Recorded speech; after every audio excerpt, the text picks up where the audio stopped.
On top of 7 p.m., ladies and gentlemen, we're getting to you a story of fear and relentless hope that binds families together in the face of unimaginable adversity. In the distant land of Mali, 3 Indian workers have found themselves thrust into a nightmare when armed assailants stormed a factory, taken hostage in a coordinated attack suspected to be that of an Al-Qaeda affiliate group. Their lives now hang in the balance as their families in India cling on to every shred of information, hope, praying for their safe return. Here's the story.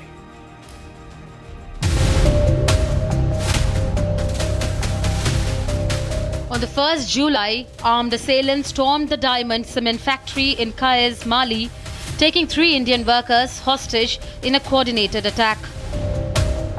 3 Indian workers, P. Venkataraman from Odisha, Amareshwar from Telangana and Ramana from Andhra Pradesh were taken hostage. The attack is suspected to be the work of Al-Qaeda affiliated group Jamaat Nusrat al-Islam wal Muslimin or JNIM, which claimed responsibility for multiple terror strikes across Mali on the same day. While no group has officially claimed the kidnapping, the Ministry of External Affairs is treating this as a critical priority. For the families, the wait is agonizing. They have revealed that the kidnappers are demanding a ransom for the workers' release. Venkat last time मुझे 30 तारीख को call किए थे, 30 जून को हम लोग बातचीत हुआ था नॉर्मली, वो सब कुछ ठीक था। उनका कंपनी में कुछ वेस्ट अफ्रीका माली कंट्री में कायस बोल के एक जगह है, वो डायमंड सीमेंट फैक्ट्री में काम कर रहे थे। तो पिछले 9 महीने से वो वेस्ट अफ्रीका गए हुए हैं। और उस दिन कॉल किए थे तो फिर हम लोग बोले कि इधर अपना कंपनी में बोला है कि कुछ बाहर मत निकलो, इधर कुछ टेररिस्ट लोग आए हुए। तो वो ऐसे हम लोग भी बोले थोड़ा संभल कर रुक जा, मतलब बाहर मत निकल। वो ठीक बोल रहा था, लेकिन उसने 1 तारीख को ऐसे ये मैटर हुआ है, जो टेररिस्ट लोग ने उनको किडनैप किए हुए। जो पी वेंकटरमन जो है, उनके परिवार के तरफ से किडनैपिंग के बारे में सूचना मिला था। उसके बाद तुरंत लोकल एडमिनिस्ट्रेशन उनके पास जाकर पहुंचा, तो ये सूचित किया गया है कि सरकार के एंड में नेसेसरी जो स्टेप्स हैं वो लिया जा रहा है। The Indian government has issued a stern advisory to its citizens in Mali, urging them to stay vigilant amid escalating violence in the region. Senior officials have reportedly traveled to Mali and are assisting local authorities in efforts to secure the workers' release. As the search for 3 Indian nationals continue, the families hold on to hope and the world watches united in the call for their swift release. There's very little known about the 3 Indians who were abducted. I have Bablu. Bablu ji, namaste. Bablu is the brother-in-law of Venkat Raman. And Venkat Raman is one of the Indians abducted by the Al-Qaeda in Mali. Bablu ji, मेरी आवाज़ आ रही है?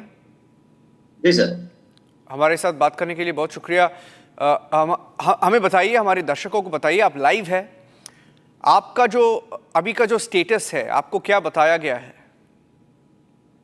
अब तक तो कुछ data नहीं मिला है सर, का मतलब कैसा है अभी। आज से मतलब 1 तारीख से वो किडनैप्ड है, आज 7 तारीख हो चुका है।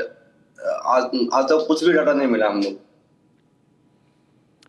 अबडक्शन कब हुआ था, ये किडनैपिंग कब किया था, और जब किडनैप हुआ था तो उनके डिमांड्स क्या थे? एक्चुअली किडनैप तो 1 तारीख को हुआ है, हम लोग को मालूम पड़ा 3 तारीख को। उनका डिमांड मतलब हम लोग को कुछ नहीं पता चल रहा है उनका डिमांड क्या है। लेकिन जब लास्ट टाइम बात किए थे ब्लू स्टार कंपनी को, वो लोग बोले थे कि वो कुछ ज्यादा पैसे का कुछ डिमांड कर रहे हैं, हम लोग नेगोशिएशन कर रहे हैं।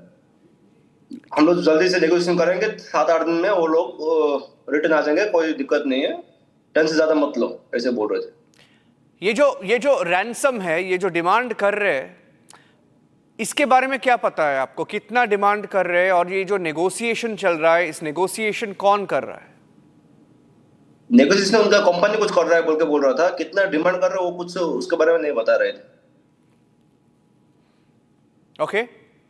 और ये जो कंपनी का ओनर है, मालिक है, ये जो माली में जो कंपनी था, ये कंपनी का मालिक हमें जो बताया गया है ये इंडियन ओरिजिन एक आंध्रा या तेलंगाना से गया था वहाँ पे और वो कंपनी को सेटअप किया था। थोड़ा हमें वो उस कंपनी के बारे में बताइए थोड़ा। सर मुझे भी वही न्यूज की तरफ से मालूम पड़ा कि ये इंडिया का ग्रुप है, इंडियन प्रसाद इंडियन ग्रुप कुछ है बोल के मैं भी सुना हूँ। उस कंफर्म नहीं है उसके कंपनी ओनर कौन है क्या है। और क्या आप ये हमारे भारत सरकार के साथ आप बातचीत कर रहे हैं? आपको क्या रिस्पांस मिली है MEA से और भारत सरकार से? सर अभी तक सेंट्रल गवर्नमेंट से कुछ भी हम लोग को इन्फॉर्मेशन नहीं मिला है। जो मिला मतलब कॉन्टेक्ट किया हूँ मैं हम लोग को कॉन्टेक्ट अपना कलेक्टर साहब से, और आज वीडियो मैम आए थे उनसे बात की हुआ, बस नहीं। अभी तक कुछ भी नहीं आया है आपको? कुछ भी नहीं इंफॉर्मेशन सर, नहीं कुछ भी कोई कॉल नहीं, कोई मैसेज नहीं, कुछ नहीं सर। MEA से कुछ मैसेज नहीं आया है आपको अभी तक? नहीं, जब मैं कलेक्टर से बात किया था पहले दिन, वो बोले थे एम्बेसी को कॉल करने के लिए। मैं एम्बेसी से जो ऑनलाइन में मुझे मिला तो वो नंबर से मैं ट्राई करने लगा, तो कॉल तो हो रहा था लेकिन रिसीव नहीं हो रहा था। तो उसको जो ईमेल आईडी मुझे मिला वो ईमेल आईडी से मैं मेल किया, वो उसका मेल का भी कोई रिप्लाई नहीं है अभी तक। ओके,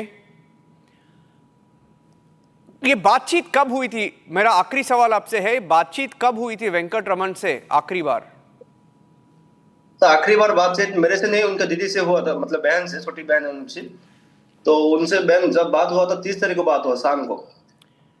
वो सब कुछ अच्छा है बोल रहे थे, सब कुछ ठीक है, बस इतना ही बोल रहे थे कि मेरा कंपनी बाहर निकलने के मना किए थे क्योंकि अभी इधर आसपास कोई टेररिस्ट ग्रुप आया हुआ है और कंपनी बाहर निकलने का मना किया है, बस इतना ही बोल रहे थे।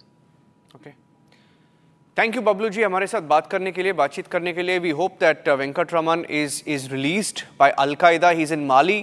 He went there in search of a job, was working in a company owned by an Indian, and he's been abducted. 3 of them along with Venkat Raman. He's one of 3 who were abducted by the Al Qaeda.